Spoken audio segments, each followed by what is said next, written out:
শুরু করছি পরম করুণাময় আল্লাহর নামে। হে বিশ্বদরদী, প্রকৃতপক্ষে কাফির কারা? আমরা মানুষকে কথায় কথায় কাফির বলে থাকি। এ সম্পর্কে আমি আপনাদেরকে সঠিক দিশা বা ধারণা দেওয়ার চেষ্টা করব। আপনারা যদি আমার কথাগুলোকে গভীরভাবে পর্যবেক্ষণ করেন, অবশ্যই আপনারা বুঝে নিতে পারবেন প্রকৃতপক্ষে কাফের কারা। দেখুন পবিত্র কোরআন কি বলে।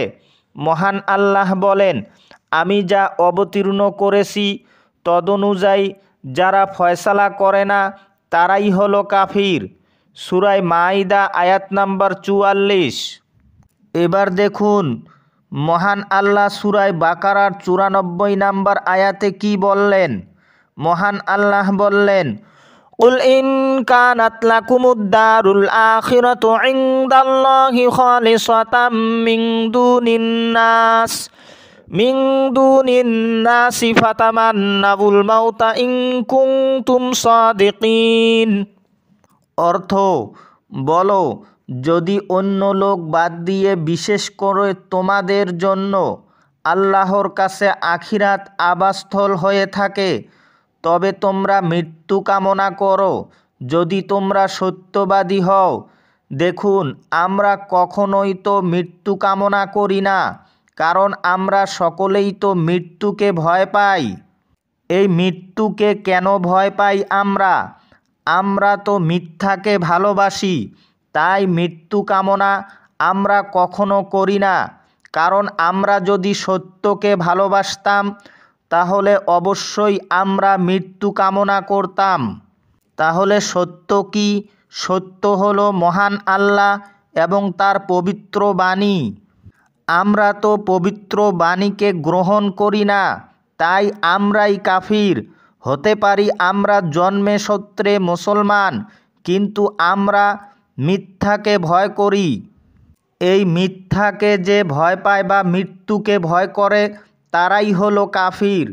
এখানে স্পষ্ট বোঝা যাচ্ছে আমরা কেন কোরআনের গভীরে প্রবেশ করি না। আমাদেরকে তো মহান আল্লাহ বিবেক দান করেছেন বা জ্ঞান দান করেছেন, কিন্তু আমরা কেন কাজে লাগাই না? তাই আমরা নিজ স্বার্থের জন্য অন্য জাতিকে কিংবা নিজের স্বজাতিকেও কাফির বলে আখ্যায়িত করে থাকি। এবার চলুন আমরা মিথ্যাকে একটু গভীরভাবে বুঝে নেই। এই মিথ্যাই হলো আমার আমিত্ব হারিয়ে যাওয়ার ভয়, এবং এই আমিত্বই হলো আমাদের জীবনের সর্বনাশের মূল। তাহলে আমিত্ব হারিয়ে যাওয়ার ভয় কি? দেখুন, আমরা মনে করে থাকি জমি আমার, নারী আমার, গাড়ি আমার, বাড়ি আমার, ছেলে আমার, মেয়ে আমার, ব্যবসা আমার, টাকা আমার।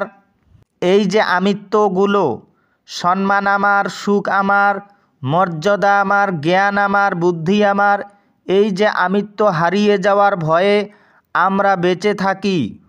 সম্মান চলে যাবে না তো? কেউ আমাকে অজ্ঞানী বলবে না তো? এবং কোনো অ্যাক্সিডেন্টের মাধ্যমে আমার ছেলে আমার জীবন থেকে চলে যাবে না তো? আমার রোজগারের প্রতিষ্ঠানটি নষ্ট হয়ে যাবে না তো? তাই এগুলোই হলো মিথ্যা। মহান আল্লাহ স্পষ্ট বলল, তোমরা মিথ্যাকে ভয় পেও না, তোমরা সত্যকে ভয় করো। সত্য কি? সত্য হলো মহান আল্লাহ এবং তার পবিত্র বাণী।